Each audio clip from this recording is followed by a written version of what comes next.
Sometimes we need to make tough choices. In the Bible, we see people ask God for help when they come to a hard decision. In fact, this is something that I do often. And if I listen, God provides an answer. It's not always the answer I want or expect, but God continues to guide me.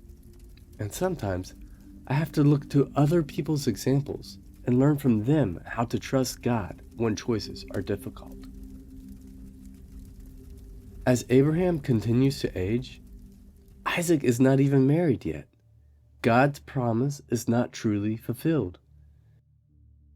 If Abraham dies, Isaac will not have a wife or family.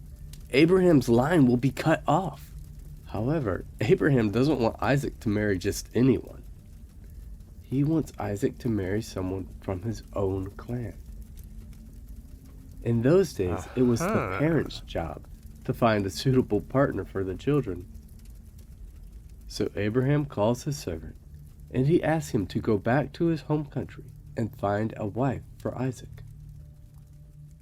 So Abraham's servant packs his camels and sets off for a long journey. After many days, he finally arrives at Abraham's old country. Here he stops and prays. He doesn't know how to pick a wife for someone else, but he has seen Abraham trust in God over and over.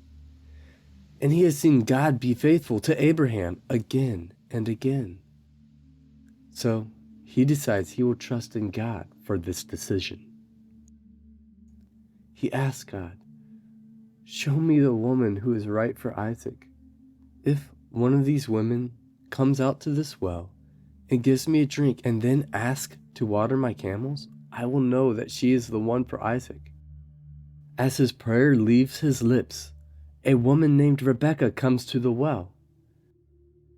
Being thirsty and tired from his journey, he asks her for a drink of water.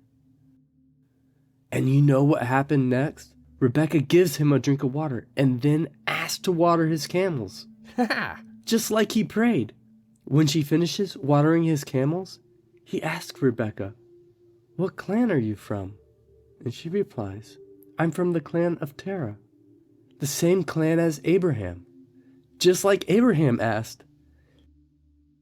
Seeing that he needs rest, Rebekah offers the servant to come and eat at her father's house. When he meets the family, he tells them the purpose of his trip. He says, "I am sent here by your relative Abraham, whom God has greatly blessed. He has a son named Isaac who needs a wife. Would you, Rebekah, be willing to come back with me and marry Isaac?" To everyone's surprise, she says yes. Like Abraham many years before her, she now chooses to step out in faith and see where God will lead her. Then they set off on their long journey back to Canaan. After many days, she looks out and sees Isaac at a distance. Suddenly, she jumps off her camel and runs towards where the servant is and asks him, "Who is that man?" The servant answers, "He is Isaac, the one you are to marry."